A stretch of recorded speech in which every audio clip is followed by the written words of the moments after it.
بسم اللہ الرحمن الرحیم۔ شرح تہذیب 11 نمبر سبق ہے هو بالاہتداء حقیق ونور به الاقتداء یلیق۔ یہ کتاب کا متن ہے اور یہ اس کی شرح۔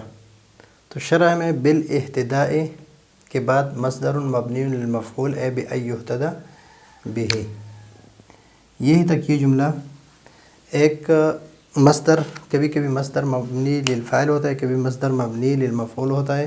جب مصدر مبنی للفاعل ہو تو اس کا معنی معلوم سے کیا جاتا ہے، فعل معلوم سے، اور مصدر مبنی للمفعول ہو تو اس کا معنی مجہول سے کیا جاتا ہے۔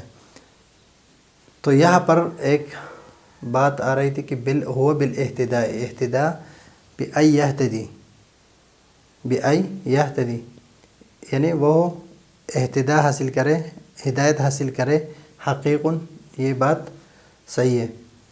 تو یہتدی کو ذکر کر کے یہاں پر مصدر مبنی للمفعول بیان کر کے کہ یہاں پر مصدر مبنی للفاعل نہیں ہے بلکہ مصدر مبنی للمفعول ہے، یہتدی نہیں ہے بلکہ یہاں پر ہے بأن یہتدی بہ۔ نبی کریم صلی اللہ علیہ وسلم تو ہدایت یافتہ ہے اور دوسروں کو ہدایت دینے کے لیے اللہ تعالیٰ نے بھیجا ہے، تو خود کس طرح وہ ہدایت حاصل کرے گا؟ تو اس وجہ سے یہ اہتداء جو ہے یہ مصدر مبنی للمفعول ہے، مصدر مبنی للفاعل نہیں ہے کہ اس کو بأن یہتدی ہم کہیں، بلکہ بأن یہتدی بہ، کہ اس کے ذریعے سے لوگ ہدایت پائے۔ ابھی یہ ہوا بالاہتداء حقیق، ہوا بالاہتداء حقیق، اس کے بارے میں ابھی بتائیں گے کہ ہوا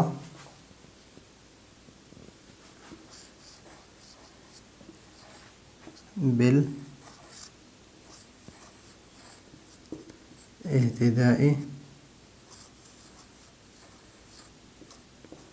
حقیق، یہ پچھلے جملہ تھا ارسلہ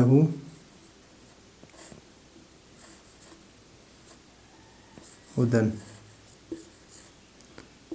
یہ اس میں وہ ضمیر ہے، اس کو ہم نے یہ اس جملے کے لیے یعنی ہدن جو ہے ہدن کے لیے، والجملہ صفت لقولہ ہدن، یہ جملہ جو ہے یہ صفت ہے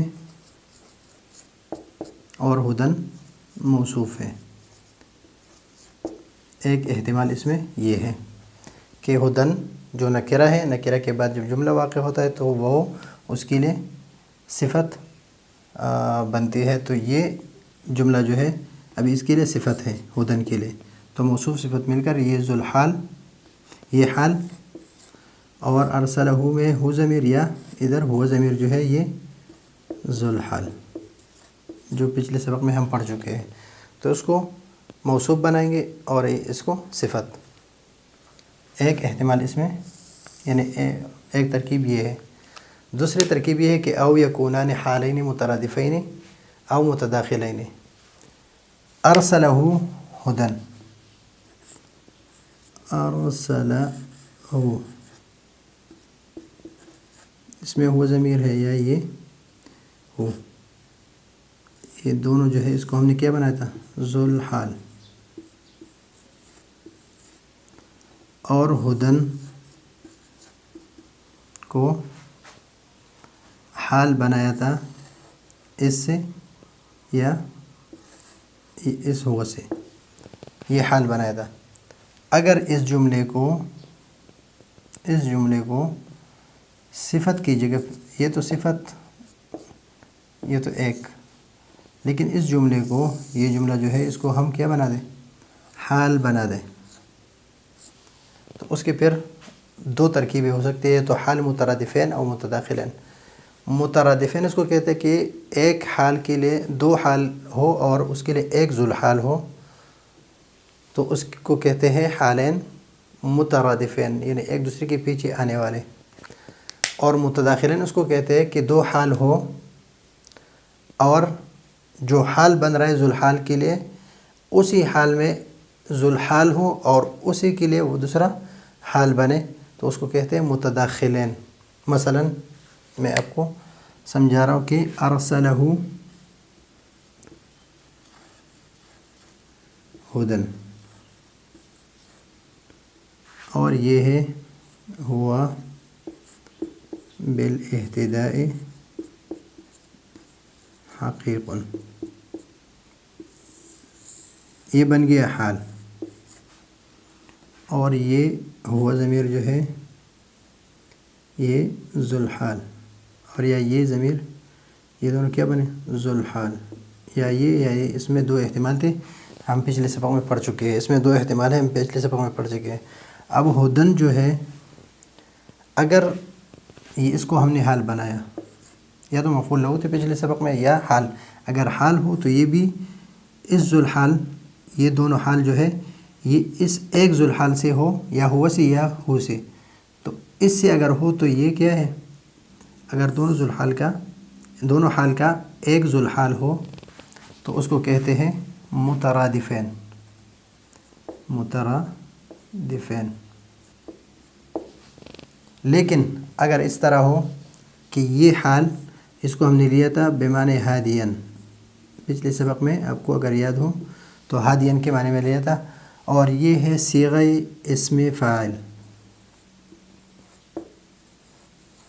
اس میں ایک فاعل ہے۔ ابھی یہ ہدن ہادین جو ہے یہ حال بن رہے ہیں اس ذوالحال سے، یہ حال بن رہے ہیں اس ذوالحال سے حال، اور اس میں جو ہوا ضمیر ہے یہ حال اس سے یہ ہوا جو ہے یہ ذوالحال ہے، اور یہ حال بن رہا ہے، تو اگر یہ حال اس حال کے لیے ذوالحال یہ ہو اور اس حال کے لیے ذوالحال یہ ہو تو یہ متداخلین ہیں۔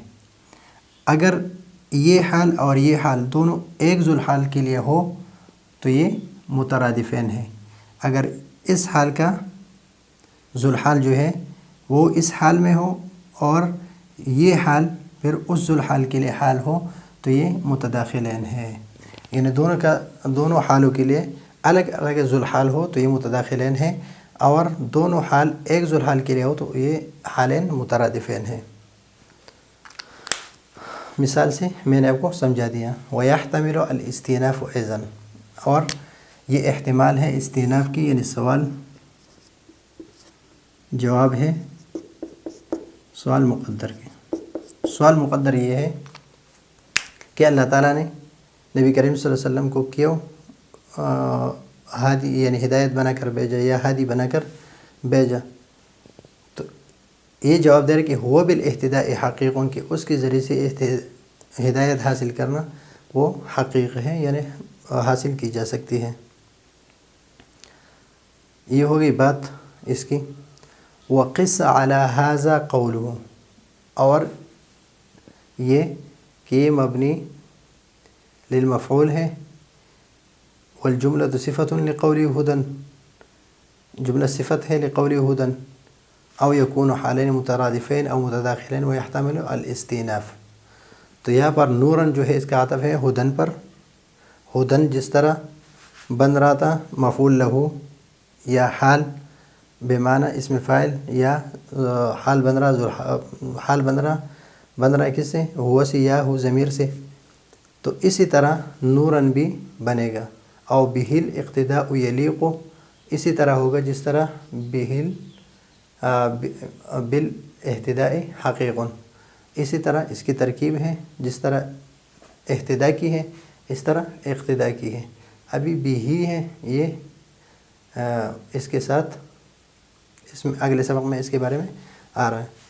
تو یہ ہے آج کا ہمارا سبق کہ اہتداء جو ہے نورن، یہ اس کی ترکیب بالکل اسی طرح ہے جس طرح ہدن کی ہے، مع الجملہ التالیہ، ھذا قول نورن مع الجملہ التالیہ نورن بہ الاقتداء یلیق، کہ بہ الاقتداء یلیق، یا تو اس کے لیے نورن کے لیے صفت بن رہا ہے، یا نورن میں جو ہوا ضمیر ہے، نورن مصدر میں جو نورن مصدر جس طرح ہدن ہے اس طرح نورن اس میں ضمیر ہے، اس سے حال بن رہے، یا دونوں حال بن رہے اس کے لیے، اسی کے لیے، اس لیے کہ واو حرف عطف ہے اس کے درمیان، تو اسی پر قیاس کریں گے اس کو۔ تو یہ ہے آج کا ہمارا سبق. اگلے سبق کے لیے اجازت چاہتے ہیں. اللہ حافظ.